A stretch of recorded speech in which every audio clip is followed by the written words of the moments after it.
Welcome back. We are sitting 39 degrees outside. I apologize, I'm wearing sunglasses. I literally can't keep my eyes open because we haven't seen the sun in 5 weeks. We haven't had one full sunny day. This is the first full sunny day, and I've been waiting to make this video for a sunny day because I need it for my passive solar experiments. And I get a ton of questions on, hey, you've got all these heating methods, which one works best for you? So I wanted to answer some questions. I wanted to rank my 4 free heating methods from least to greatest. So if that sounds interesting to you, please consider subscribing to our channel, smash that like button, and share this content with anybody you think may be interested in it. Let's get into this video. So first off, we've got passive solar heating, we've got geothermal, we've got compost heating, and we've got a wood stove, all paired together in this greenhouse, basically throwing the kitchen sink at the greenhouse just to keep it warm all winter long. I've even got a sink down there. We've got it all. So all of those methods are being used cumulatively to better our greenhouse experience through the winter. I just want to break them all down and really direct everybody to the best alternative for heating your greenhouse as cheap as possible. So first off, we've got passive solar heating, and that is basically using the sun to your advantage to store heat into water, thermal mass, bricks, soil, sandbags, anything you can store heat into to be re-released at nighttime. Now, taking into account the negative effect and the negative draw of cold water, like I said, we didn't see the sun for the last 5 weeks. So with that, we didn't have any energy being directed at our water. We weren't able to store any heat in water. We are at the mercy of the sun. We couldn't store any energy or heat into our sandbags or into our bricks or anything. So we're basically at the mercy of Mother Nature with a passive solar greenhouse. With passive solar, you've got to have your insulation numbers up. You've got to have great insulation on 3 walls. You've got to have 1 transparent wall. I would not be able to survive in this greenhouse. None of these plants would be alive if I was strictly relying on passive solar. So let's jump into a passive solar experiment here real quick. So we've got this passive solar heating box, and I am running electricity to it, but it is solar powered also, so it's an active solar heating box, and I just wanted to check this out. We're going to use our old compost heating system to draw up some water, and it's going to travel up through here, go all through the copper coil in here. So we've got our water breaking through here, and it is warm. Holy cow. All right, I saw well over 100, 101. I'm going to show you guys this thermometer here in a second. Oh. That's what kind of passive solar temps you can pull out of a simple window heating box, but you have to have some way to move that water through. So pushing this water with a simple little water pump and a solar panel, it is very achievable to put a lot of heat into your thermal mass, but yet again, you are reliant on the sun. One more thing I want to talk about before we move on to the next topic. The passive solar heating is very hard to achieve in winter because of the direct sunlight. You're not going to get hot sunlight. We might see the sun come 3-4 feet over the horizon in the dead of winter, and that is not enough to really heat those boxes up. This fully sunny day is putting some good energy into that, but that's the first time I've ran that in about 4 or 5 weeks. One more factor is the negative draw of water, which I stated, but water holds 5 times the heat of sand. So sand and clay are pretty comparable. So the specific heat of sand is much, much less than the specific heat of water. It takes a lot less energy to heat up your sand battery as opposed to heat up your water battery or your thermal storage tank. So I like to experiment with sand because you can throw that heat in a lot easier when there is not a whole lot of heat to go around. I just wanted to break all that down for everybody because passive solar heating is a very unreliable source of heat in the winter time, and that is going to rank lowest on my list for free heating. So here we are down at our geothermal tube. This is our outlet. This is blowing air over all of our crops constantly. As long as we've got a little bit of energy in our batteries and a little bit of energy coming through the clouds, we're going to be able to run this. And I want to set this up off of a grid system or build a large solar system where I can store this at night. We've ran this on a timer and we've experimented with all that. And your geothermal is a great source of free heat and cooling. So your geothermal is going to take any cold temperatures that are seeping in. So let's say our stove is not running. If we had a very cold night, the stove's not on, we have some cold seeping in guaranteed. It's a greenhouse, nothing is 100% sealed. So we have all those cold temperatures being sucked up from maybe 2-3 feet off the ground, being pushed out of here at 50 to 55 degrees constantly. Even in the summertime, it is pushing 50 to 55 degrees. It varies a little bit, but not much.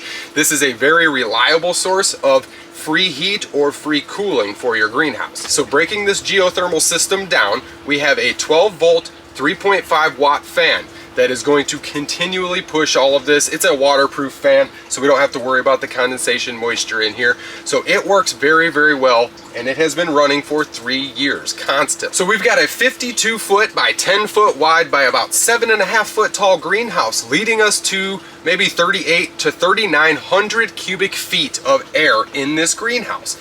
Now at 88 cubic feet or a little bit over 88 cubic feet per minute, we're gonna push that air and cycle the entirety of this greenhouse within 44 minutes. So we can basically heat this up in 44 minutes or cool it down in 44 minutes. So within 1 hour almost, we're able to recycle all of the air through the ground and through this geothermal system. So this system is going to rank very high on my list because we're not using but maybe 30 watts a day to push this constantly. So that is a very minimal draw. If you were to use some type of fan and plug it into the grid, you're gonna spend pennies on the dollar, but pennies do add up. So we tried to do this as cheap as possible with the solar power. One more main factor affecting your geothermal is it's underneath our greenhouse. It's literally underneath our walkway in the dead center. So it's got all the insulation of our greenhouse being warm all the time. So we can use the Earth's battery temps to keep our greenhouse and constantly be resharing heat or cold into the greenhouse. It's very, very straightforward.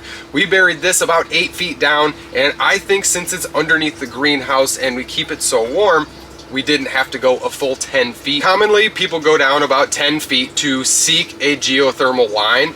We ran it 7.5 to 8 feet. I dug this out by hand. We've got about 75 foot of tubing, or our drain tile down there, very thick, sturdy drain tile, and we were able to achieve this by hand. Again, I apologize for wearing shades this whole time. It is super bright outside. We haven't had a fully sunny day, so my eyes are just strained, and I'd rather be able to keep my eyes open while I'm talking to you guys than sit here squinting and crying while I'm trying to get this video made for you guys. Now we are down here at our Champagne overflow system. You can hear the water running. We've got a nice sunny day. I was able to get everything situated and tightened up, and we're putting some heat in there. I measured it. It was sitting about 75 to 80 degrees that were blowing in here 3-4 months after we built this Champagne compost heating system. Not only are we drawing hot water through our system, we are drawing hot air. We're blowing about 80 degrees, 75 to 80 degrees out of this, and it's constantly filling up our greenhouse with an 88 cubic foot per minute fan, the same exact fan we're using on our geothermal.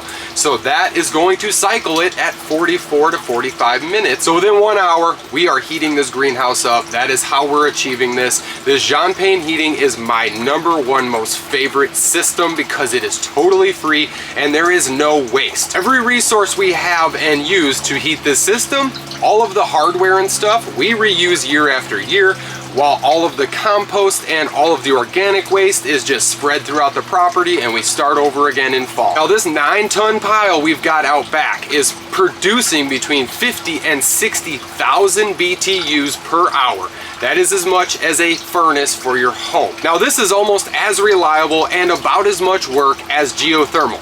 So geothermal is going to be dug out one time. So geothermal is probably going to rank higher on my list because of the work involved. I have to rebuild the compost pile every fall to be able to have a large enough pile to last me through the winter time. So having a large compost pile that you're harvesting heat off can be a bit tedious, and we do not do this inside the greenhouse. We have many videos stating why we don't do that. I like to reiterate that we keep the compost outside the greenhouse because it is so much more efficient for us to not have pests, not have a huge area taken up by compost, and not to be breathing in all of the gases that are given off from a compost pile. Now, if you're in a little bit warmer zone, maybe zone 6 or better, you probably have an active compost pile or a halfway active compost pile if you've got a large bin and you constantly are composting and throwing things, kitchen scraps, whatever, into it. Now, it would not be very hard to take that compost pile when you're turning it and throw a loop of hose in there,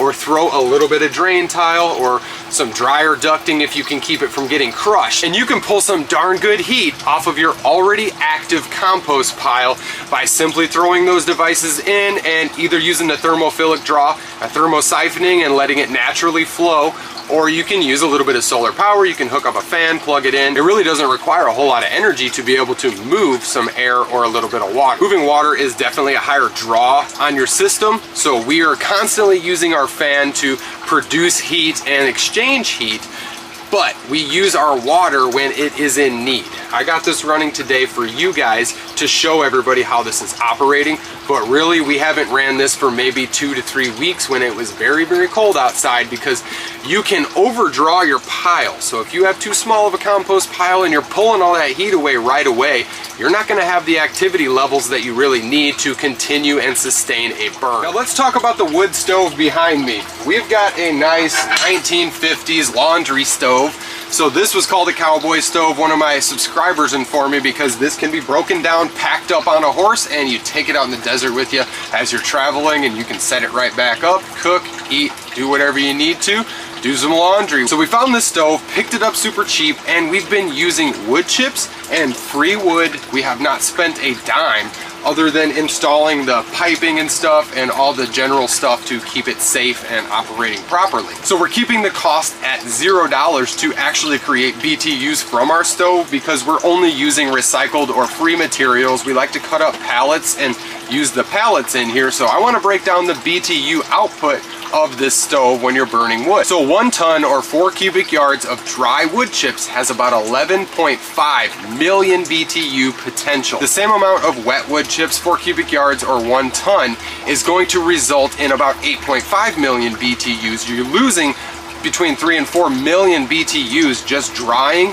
those wood chips as they're burning. So let's break this down to our pallet, because a lot of people burn hardwood and pallets. Not a whole lot of people are drying wood chips like we are, because we have wood chips at our access. We get them dumped for free all the time. So when you're burning hardwood, per pound, you're going to get about 7,000 BTUs per pound of wood burnt. So relating that to burning pallets, there's always different sizes, thicknesses, and wood they're made up of. So if you've got a 33-pound pallet to a 48-pound pallet, let's break that down. So let's say you've got a lighter 33-pound pallet. You can cut that up, burn it, and you are going to result about 231 to 232,000 BTUs created off of just 1 pallet burnt. Let's say you've got a heavy pallet, a 48-pound pallet, close to 50-pound pallet, nice hardwood. They're going to result in about 336,000 BTUs per pallet that you burn. That is a lot of BTU potential. And when you pair the BTU output from a stove burning wood with storing heat into thermal mass, you are going to really compound all of that heat, and you're not losing as much heat going out the chimney.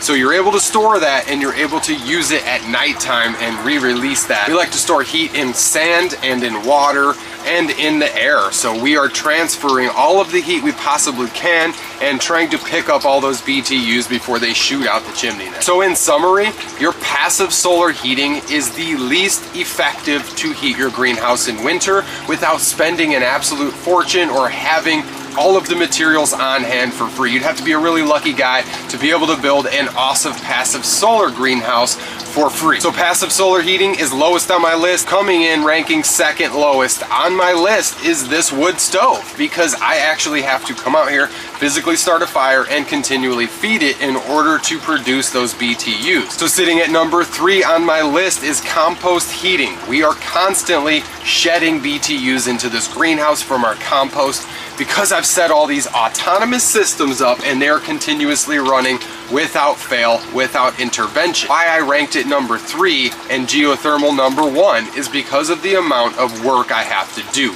This is a constant thing I have to do every fall. Got to have wood chips dropped. I've got to inoculate them. We're either dumping tons of nitrogen, farmyard waste, and we absolutely have to soak them in with water. So it is a tedious task getting your compost heating system set up. Like I said, if you've got an established compost system where you're constantly moving your compost and you're real good with it, it's not gonna take too much work to throw some loops of coil in there and pull some heat off of that already established compost system. So geothermal's coming in on the top because I had to do the work one time. It's been running for 3 years plus off of one simple little $10 fan and a simple solar system. We don't have to put any energy in. This is constantly running. It's autonomous. Every day when I come out here to check on this, these systems are running. This wood stove is not running. If there's no sun, we don't have any passive heat coming in. So I apologize again for having shades on through this entire video. I really just wanted to come out here and break all this down for everybody. Like I said, I've been waiting for a sunny day so I could show some decent temperatures coming off of some free passive heating systems and experiments. But again, I want to reiterate, we didn't have sun for 5 weeks almost. This is the first full sun day that we've had for the last month or more. If anyone's got any questions on any of this that I covered today, I kind of tried to blow through it quick so it wasn't too long, extended, and boring. I just wanted to break it all down and show everybody my thoughts, put my 2 cents in on this, and help everybody out when they're designing their greenhouse, or if you've already got a greenhouse, you can kind of gear towards one system or the other, and you're not wasting time trying to build up systems that are not going to be as efficient through the winter time. I'd really like to thank all of my subscribers, everybody that's new, everybody that's been here for years. I'd like to thank all of you guys. I'm getting a lot of great feedback. We're having tons of great conversation. I like to be able to converse with you guys and see your input and your ideas, and we get to go back and forth on all of the systems and all of the ideas that I'm sharing.